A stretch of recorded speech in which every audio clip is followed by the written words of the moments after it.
सिंहभूम के आदिवासी बहुल डुमरिया प्रखंड के पहाड़ी गांव लखाईडी में पारंपरिक हर्बल चिकित्सा को वैज्ञानिक आधार देने की पहल शुरू हुई है। आईआईटी मुंबई के पूर्व प्रोफेसर और वरिष्ठ चिकित्सा शोधकर्ता डॉक्टर देवतोष दत्ता ने गांव पहुंचकर स्थानीय औषधीय ज्ञान और जड़ी बूटियों के उपयोग की जानकारी ली। इस दौरान उन्होंने ग्राम प्रधान कान्हू राम टुड्डू और ग्रामीणों से मुलाकात कर पीढ़ियों से चली आ रही आदिवासी उपचार पद्धतियों को समझा। शोधकर्ताओं का मानना है कि लखाईडी और आसपास के क्षेत्र में मौजूद दुर्लभ औषधीय वनस्पतियां आधुनिक चिकित्सा अनुसंधान के लिए बेहद उपयोगी साबित हो सकती हैं।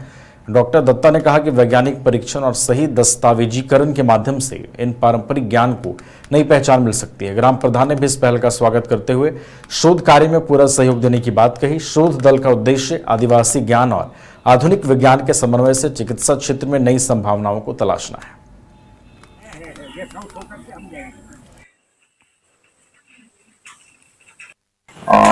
मैं इधर आया आज देखने के लिए भारतीय आयुर्वेद कैसे चलते हैं, कौन चलाते हैं, कैसे कितना दूर के जाते हैं, उसको बाहर लेके जाना है, बाहर दुनिया में दिखाना है। वो कुछ नहीं हुआ अभी तक।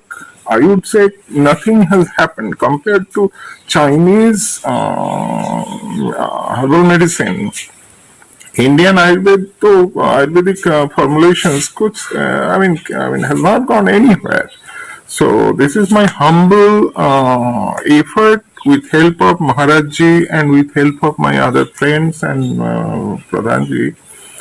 Can we take it? My ambition will be next few years. Can we take it at least 1 or 2 formulations to the world? अगर लेके जा सकते हैं। डायबिटीज में एक लीड मिला, डायबिटीज में बहुत अच्छा लीड मिला। वो लीड को काम में लाना है, प्रोडक्ट में लाना है, प्रोसेस में लाना है for the patients at low cost for low cost therapy. सानाम कोगे जोहार।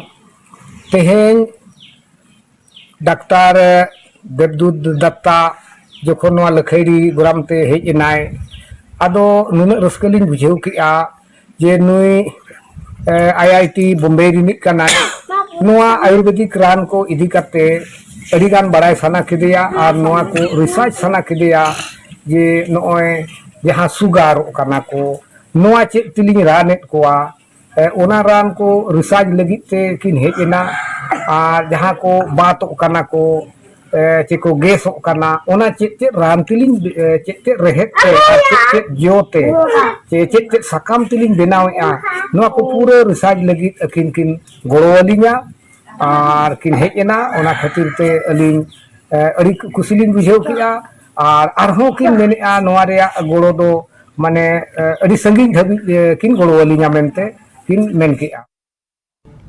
सरायकेला जिले के चांडिल प्रखंड के लिंगडी गांव में NH-32 बाईपास निर्माण के बाद जल जमाव की समस्या से किसान परेशान है। किसान अरूप कुमार महतो का आरोप है कि सड़क निर्माण के दौरान जल निकासी की व्यवस्था नहीं किए जाने से उनकी करीब 130 डिसमिल कृषि भूमि पिछले 4 वर्षों से पानी में डूबी हुई है। किसान के मुताबिक खेत में साल भर पानी जमा रहने के कारण धान, चना, सरसों समेत कोई भी फसल नहीं हो पा रही है। उन्होंने बताया कि इस बार खरीदा गया हाइब्रिड धान का बीज भी जल जमाव के कारण बर्बाद हो गया, जिसके कारण उन्हें आर्थिक नुकसान उठाना पड़ा। पीड़ित किसान ने उपायुक्त से पुलिया निर्माण और पिछले 4 वर्षों की क्षति का मुआवजा देने की मांग की है। उन्होंने चेतावनी दी है कि 1 सप्ताह के अंदर समस्या का समाधान नहीं हुआ तो धरना प्रदर्शन किया जाएगा। अब देखना होगा कि प्रशासन इस मामले में क्या कदम उठाती है। हमारा कृषि से ही हमारा भरण पोषण चलता है। अब 4 साल से हम ना इसमें रबी फसल चना बोलिए, सरसों बोलिए, धान तो होता ही नहीं है, डूबो जाता है। माटी हर हमेशा पानी में डूबो रहता है। कैसे होगा आप बताइए। इसका हमको उचित से उचित 4 साल का मुआवजा 4 दूना 8 लाख रुपया सरकार से हम मांग करते हैं। आपसे हम मांग करते हैं हमको दिलाने का कृपा प्रदान करें। अभी चलिए निकासी को लेके जल निकासी के लिए जब बोलने जाते हैं तो सर नहीं रहेगा ही, हमको भरने नहीं देता है सर। हमारा खेती भरने नहीं देता, बोला मेरा जमीन से मत गुजरो। सरायकेला के गम्हरिया प्रखंड स्थित उपरबेड़ा में सोमवार को वीर शहीद रतिलाल महतो का 27वां शहादत दिवस श्रद्धा और सम्मान के साथ मनाया गया। इस मौके पर आयोजित श्रद्धांजलि समारोह में बड़ी संख्या में ग्रामीण जनप्रतिनिधि और सामाजिक कार्यकर्ताओं ने हिस्सा लिया। लोगों ने शहीद रतिलाल महतो की प्रतिमा पर पुष्प अर्पित कर उनके बलिदान को याद किया। कार्यक्रम में झामुमो नेता केपी सोरेन उर्फ कालीपद सोरेन ने प्रतिमा पर माल्यार्पण कर श्रद्धांजलि दी। उन्होंने कहा कि देश के वीर सपूतों का त्याग और बलिदान हमेशा प्रेरणा देता रहेगा। उन्होंने युवाओं से शहीदों के आदर्शों पर चलने और राष्ट्र सेवा के लिए समर्पित रहने का आह्वान किया। समारोह के दौरान लोगों ने 2 मिनट का मौन रखकर शहीद को नमन किया। देशभक्ति नारों के बीच उपस्थित लोगों ने शहीदों के बताए मार्ग पर चलने का संकल्प लिया। हमारे नेता वीर शहीद रतिलाल जी को हम अपने तरफ से उनकी इस घड़ी के लिए हृदय से उनके प्रति कृतज्ञता व्यक्त करते हैं। और आज उनके आदर्शों को आत्मसात करने का दिन है। उनके बताए हुए